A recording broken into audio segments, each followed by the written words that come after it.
মানবিকতার এক অনন্য নজির গড়ে উঠল দক্ষিণ দিনাজপুর জেলার বালুরঘাটের নামাবঙ্গীতে।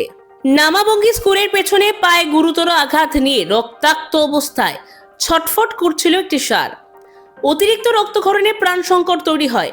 ঘটনার খবর পেয়ে দ্রুত ঘটনাস্থলে পৌঁছন নালন্দা বিদ্যাপীঠ উচ্চ বিদ্যালয়ের প্রধান শিক্ষক সৌমিত দাস। তিনি নিজেই প্রাথমিক চিকিৎসা শুরু করেন, কিন্তু ক্ষত গভীর হওয়ায় রক্তপাত নিয়ন্ত্রণে আনা সম্ভব হচ্ছিল না। তিনি ভেটেরিনারি সার্জন ডাক্তার তরুণ নস্করের সঙ্গে যোগাযোগ করেন। ডক্টর নস্কর ঘটনাস্থলে পৌঁছে স্থানীয় বাসিন্দাদের সহযোগিতায় চিকিৎসা শুরু করেন। যুবক, প্রবীণ ও মহিলারা সকলে মিলে প্রায় 2 ঘন্টার চেষ্টায় ষাঁড়টিকে নিয়ন্ত্রণে এনে তার পায়ে সেলাই ও ব্যান্ডেজ করা হয়। শুধুমাত্র সেলাই যথেষ্ট না হয়, অতিরিক্ত ড্রেসিং করে রক্তক্ষরণ বন্ধ করা হয়। চিকিৎসার পর রক্তপাত বন্ধ হলেও অতিরিক্ত রক্তক্ষরণে ষাঁড়টি অত্যন্ত দুর্বল হয়ে পড়ে। বর্তমানে স্থানীয় বাসিন্দারাই তার সেবা শুশ্রূষার দায়িত্ব নিয়েছেন।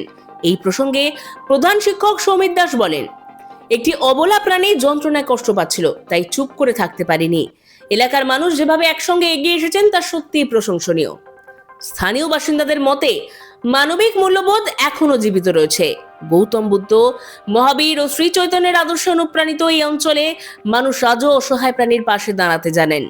স্থানীয়রা জানিয়েছেন, ষাঁড়টি সম্পূর্ণ সুস্থ না হওয়া পর্যন্ত পালা করে তার দেখভাল করবেন তারা।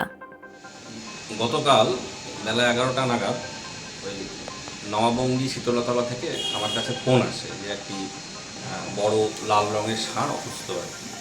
তো আমি যাই, গিয়ে দেখি যে সেই বিশালাকৃতি ষাঁড়টির সামনের বাঁ পায়ে একটি বিশাল ক্ষত এবং সেখান থেকে নিয়মিত রক্তক্ষরণ হয়ে চলেছে।